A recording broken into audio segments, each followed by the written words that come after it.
qui mathématique na makasi pardon chérie encore simplifié équation ya bolingo nanga blanc blanc blanc blanc dine mputu choisis ma tata Célio Talandenge love me shalinga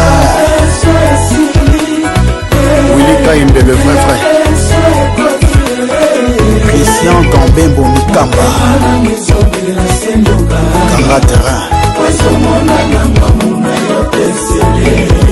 Felico Lizanga Kapita ya poto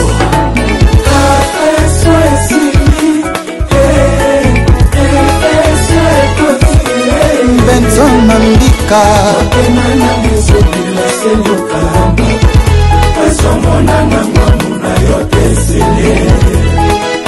Fiston Lukumina 5 ans de frime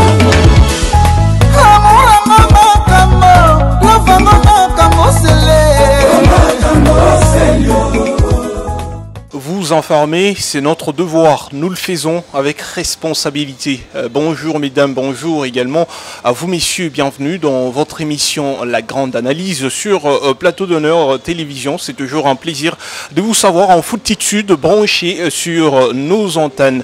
Comme vous le savez, dans cette émission, nous avons l'habitude de recevoir différentes personnalités politiques. Aujourd'hui, nous avons une surprise pour vous. Il s'appelle tout simplement Donald Chité, cadre de l'Union pour la démocratie et le progrès social, le parti présidentiel. Il est aussi assistant au social. Nous allons décortiquer plusieurs questions d'actualité, notamment la situation à l'est de la République démocratique du Congo. En tant qu'assistant social, nous allons également parler de l'économie de la République démocratique du Congo qui connaît des soubresauts. Messieurs Donald Chité, bonjour. Bonjour. Vous allez bien? Oui, très bien. Vous êtes assistant social et qu'est-ce qu'on peut retenir du social actuellement en République démocratique du Congo? Oui, ce qu'il faut retenir est que d'abord le social en soi, pour le définir, c'est juste le bien-être de la communauté. Le social en soi part avec ce qu'on appelle la bonne conduite de la société. Et quant à ça, pour l'instant, s'il faut coter ou s'il faut donner des statistiques sur la vie sociale des Congolais, je pense que nous sommes déjà dans les 85%. Êtes-vous sûr que sur le plan social, la population congolaise se retrouve? Oui, mais quand le budget s'élève déjà à 15 milliards, je ne pense pas qu'il y aura l'indifférence au niveau de l'économie. Parce que le budget qui nous atteste réellement que l'économie est stable. Si vous avez un budget de 15 milliards, vous savez d'où l'on vient. On était dans les 10, à un moment 4 milliards, et maintenant nous sommes dans les 15 milliards. C'est d'ailleurs ça qui nous atteste que la macroéconomique est stable. Un budget carrément gigantesque, mais nous ne sentons pas de l'impact au sein de la population. Non, mais vous voyez, le problème est qu'il faut comprendre, les pays ici que nous vivons, l'RDC est un pays continent. Quand vous parlez de l'impact d'un budget de l'État, d'abord le budget là est prévisionnel. Quand vous parlez de l'impact d'un budget de l'État, il faut se rendre compte aussi de la massité ou de la dimension de ces pays. Et un budget de 15 milliards, on ne s'en glorifie pas. C'est peu par rapport à la RDC. C'est pourquoi le chef de l'État est en train de tout mettre en œuvre pour que nous ayons un budget digne de notre rang. Nous ayons un budget digne de notre nation. Donc nous n'en sommes pas fiers. Malgré c'est une prouesse, mais nous n'en sommes pas fiers. Nous ne sommes pas fiers. C'est pourquoi le gouvernement est en train de tout faire pour que notre budget puisse accroître de nouveau. Et cela va se faire en 2023. Voilà, déjà en 2023, un budget gigantesque, voilà, salué par la population, mais qui espère seulement aussi jouir même de miettes. Mais quand vous parlez de miettes, on avait ici la subvention des ONG. Depuis des décennies, on ne subventionnait plus les ONG. Maintenant, là, on a repris de subventionner les ONG. Il y avait le salaire des femmes de militaires qui touchaient ces 26 000. Aujourd'hui, ils sont dans les 300 quelques mille. Je pense que c'est aussi la population. Il y avait ici, on n'avait pas la gratuité de l'enseignement. Aujourd'hui, nos enfants sont allés à l'école sans payer. C'est aussi le social. On a des routes qui sont en train d'être construites partout. À Kimwenza, vous partez à Elenguesa. Quand vous parlez du social, c'est ça, le bien-être des Congolais. Et quand on construit des routes, ça fait partie du bien-être. Quand il y a l'école gratuite, ça fait partie du bien-être. Quand on parle de l'augmentation du salaire des fonctionnaires de l'État, c'est aussi ça le bien-être.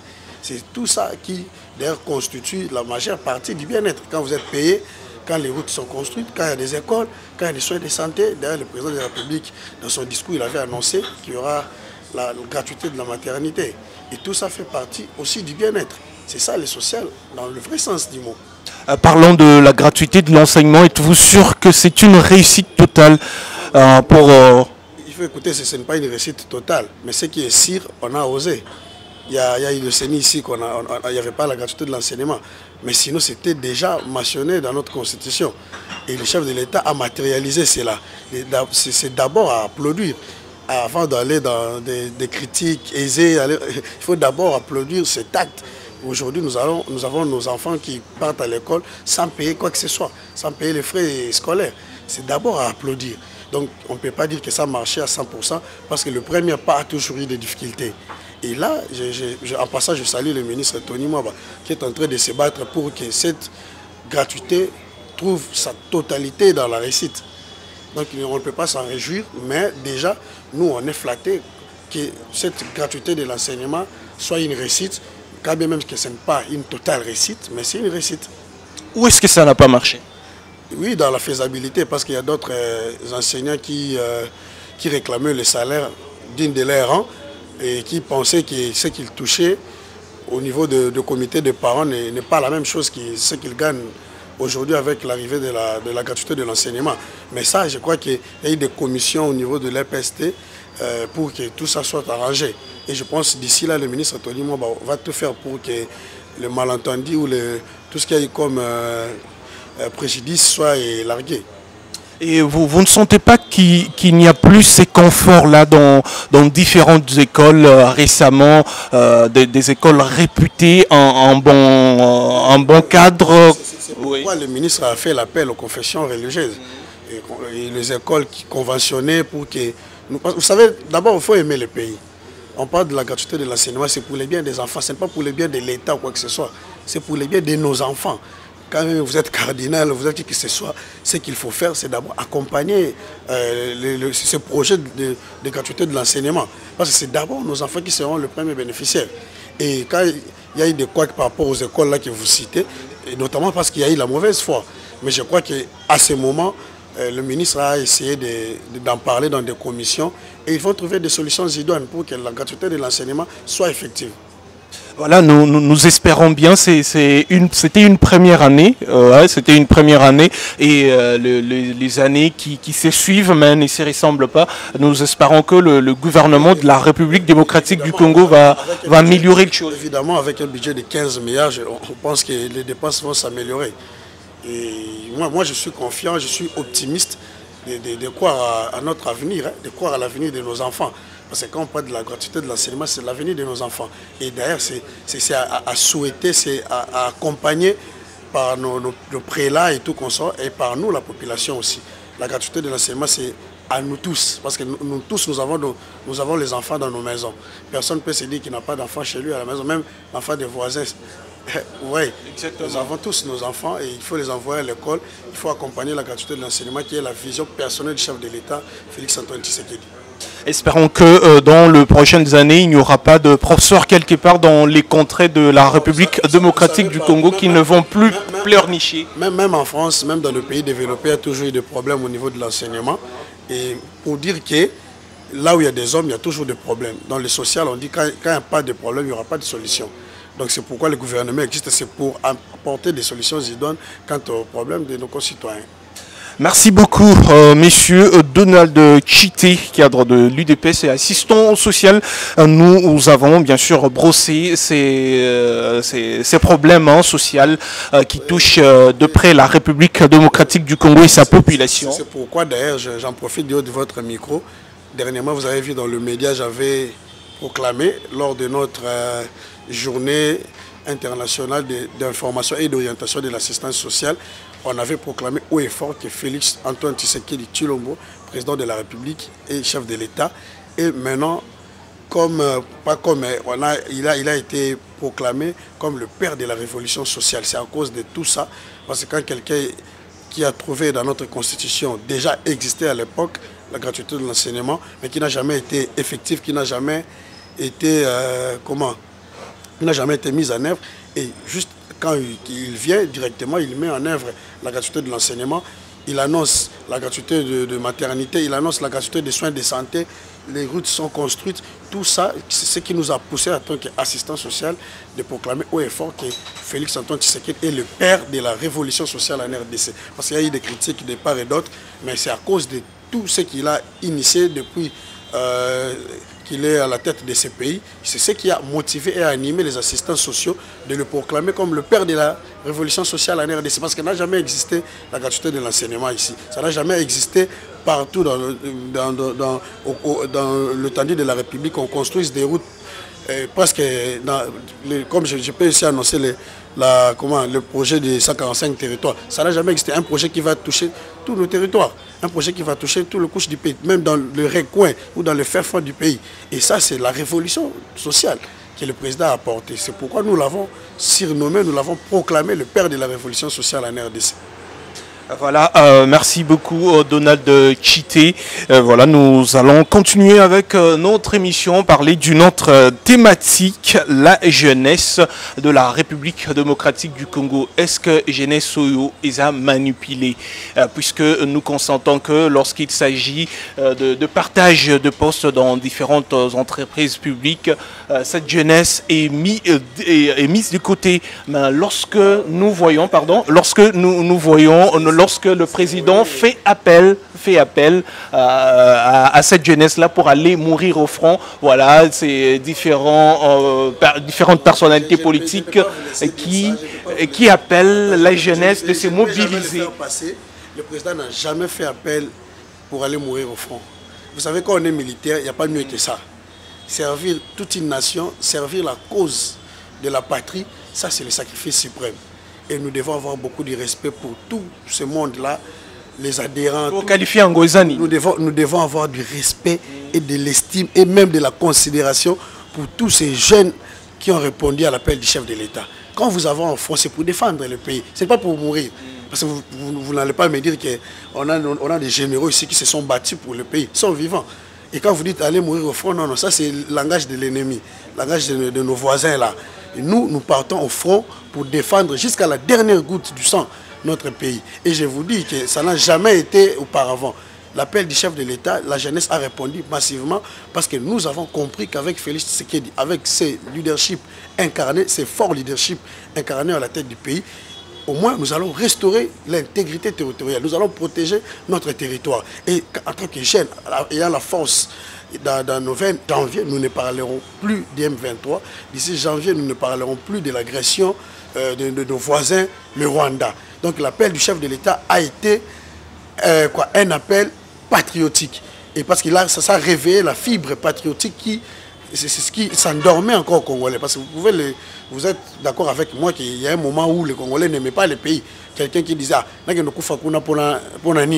mais aujourd'hui, quand le chef d'État a lancé cet appel, moi j'étais devant la télé, mais j'ai senti à moi cet esprit patriotique qui s'est réanimé encore de nouveau. Je vous dis que la jeunesse aujourd'hui est éveillée pour la cause de la nation. Aujourd'hui, nous avons des DG jeunes. Je peux citer Amis Makutano, PCA à l'OGFREM. Je peux citer les DG de Sokimo. Ils ne sont pas des jeunes. Je peux citer Modéo Tsimba qui est ministre du Tourisme, il n'est pas jeune. Je peux citer le ministre Yves Boukoulou, il n'est pas jeune. Mais vous faites l'allusion à quelle jeunesse? Mais on parle de... Nous avons des ministres jeunes. Mais vous faites l'allusion à quelle jeunesse? Si un jeune veut aller combattre pour la nation, là c'est un défaut. Où est le problème là-dessus? C'est un langage de l'ennemi. Moi, je vous dis que... Je ne suis pas ennemi de l'État. Je ne suis pas d'ennemi, mais je dis que c'est un langage des ennemis de la nation. D'ici janvier, nous ne parlerons plus jamais du M23.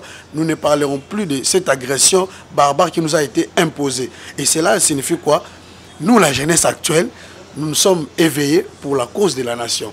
Et nous allons nous battre jusqu'à la dernière goutte du sang. Si c'est ça le prix à payer pour que la paix revienne, nous allons le faire. Voilà, on parle de cette jeunesse-là dans la rue. On parle de cette jeunesse-là à qui qui on fait appel lorsqu'il faut protester contre une décision du gouvernement. D'ici là, le président de la République aura carrément une rencontre avec la jeunesse du pays d'ici les 30. Mais vous allez constater que c'est le même échantillon autour de cette table-là avec le président de la République. On sélectionne quelques membres de partis politiques, je ne sais pas, de la famille peut-être, mais ce n'est pas les jeunes-là qui représentent des quartiers, des chefferies, des villages. Ces jeunes, cette jeunesse-là bourgeoise, toujours le même personne. Mais vous savez, ici, si vous parlez de la jeunesse bourgeoise et de la rue, moi je suis stupéfait. Non, c'est un cas évident. On a que la jeunesse et dans chaque couche de la société, il y a des représentants. Le chef d'État ne peut pas rencontrer tout le monde. Il y a des leaders partout. Dans chaque pays, il y a le leader de la jeunesse. Je m'excuse, si le chef de l'État veut rencontrer la jeunesse, c'est par leur leader qu'il va les rencontrer. Vous voulez amener tout le monde dans une salle qui peut contenir 200 personnes. Un échantillon de cette jeunesse-là, qui représente par exemple le faubourg de la RDC. Le chef de l'État était une fois à l'est du pays, vous avez vu, il a rencontré des jeunes. Et ce sera pour la première fois qu'il le fasse à Kinshasa. Et attendons voir ce qu'il va faire comme rencontre. Et je pense que les organisateurs vont suivre cette émission et je crois qu'ils vont adhérer dans votre logique. Et quant à moi, je sais que le président de la République a toujours fait l'appel à la jeunesse et le président de la République considère la jeunesse, a toujours propulsé les jeunes. Le chef de l'État a toujours fait la promotion de la jeunesse. Quand il faut faire l'appel pour la mobilisation au niveau de l'armée, il le fait. Quand il faut nommer ces jeunes aussi dans des postes de responsabilité, il le fait. Le chef de l'État n'a jamais séparé cette jeunesse par rapport à ce que nous avons vécu dans le passé avec M. Kabila, qui était entouré de vieillards et tout consort. Mais le chef de l'État actuel, Félix Antoine Tshisekedi, à chaque fois il y a des nominations, il y a un quota pour la jeunesse. Donc c'est un monsieur qui a toujours fait la promotion de la jeunesse.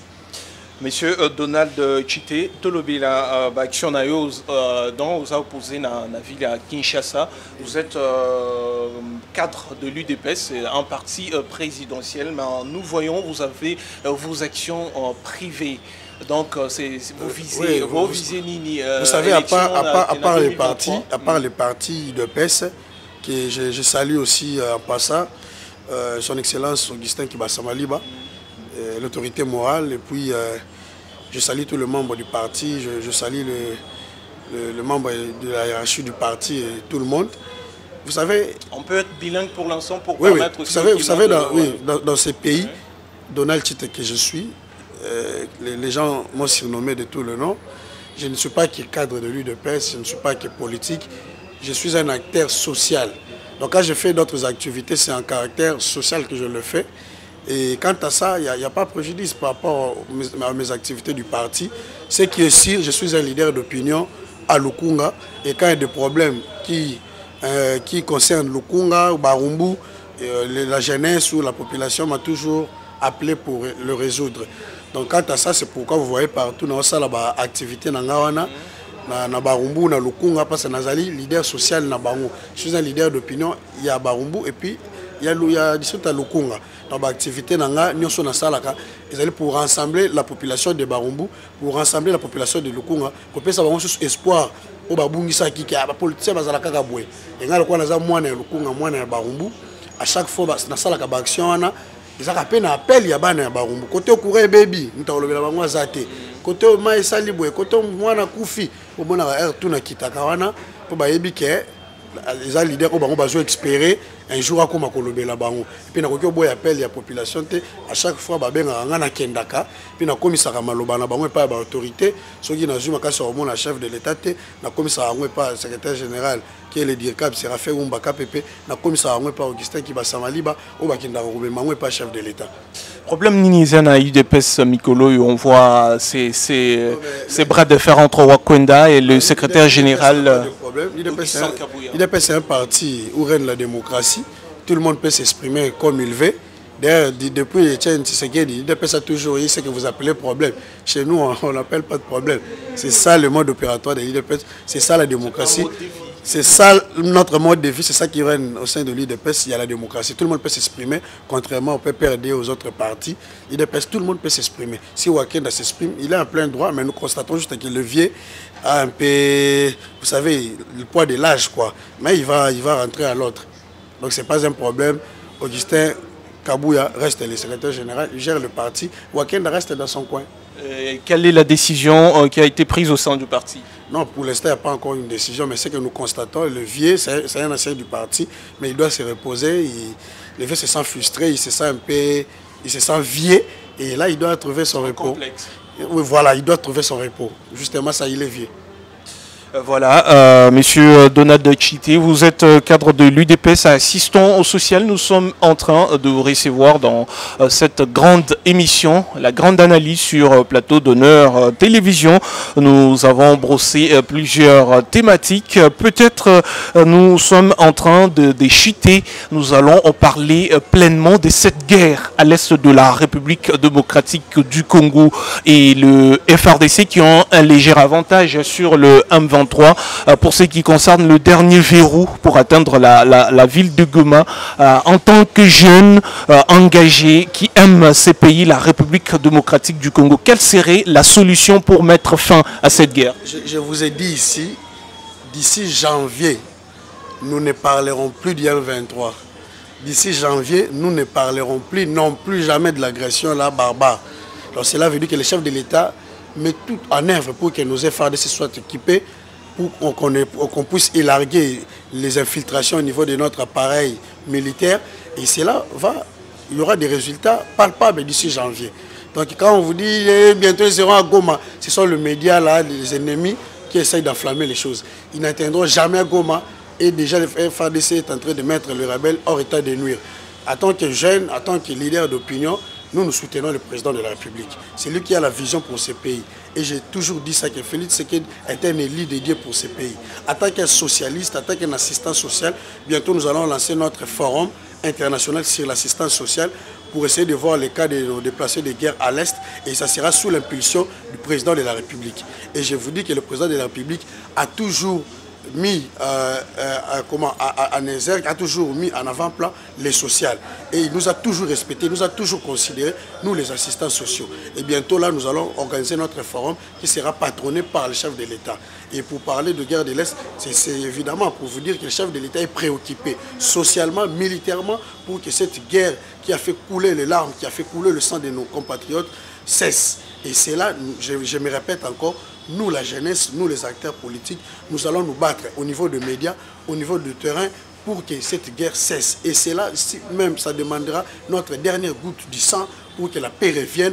Nous sommes prêts, comme le président l'a dit, jusqu'au sacrifice suprême, pour que la paix soit restaurée à l'est du pays, pour que l'intégrité territoriale soit protégée. Et cela doit se faire avec évidence, doit se faire avec force.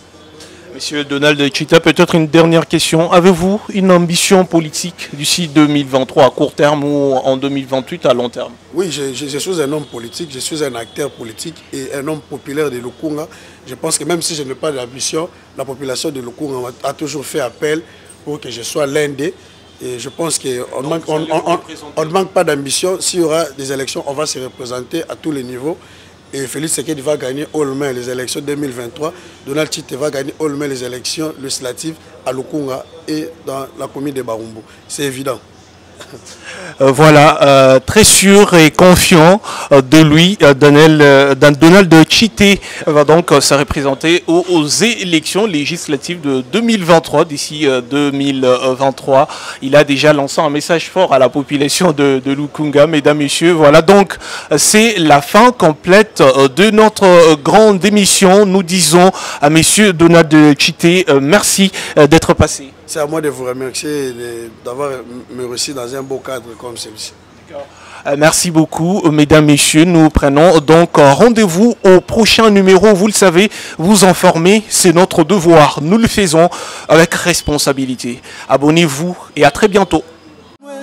Bolingoleki mathématique na makasi pardon chérie encore simplifié équation ya bolingo nanga blanc blanc blanc blanc dine poutou choisis ma tata c'est l'yotalangenge love michelinga Willy Kaimbe le vrai frère Christian Gambembo Mikamba Karaterrain Felico Lizanga Kapita ya poto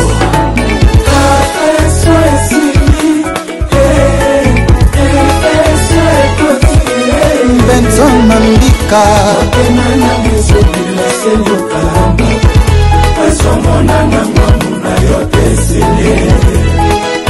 Fiston de Pomina, 5 ans de crime.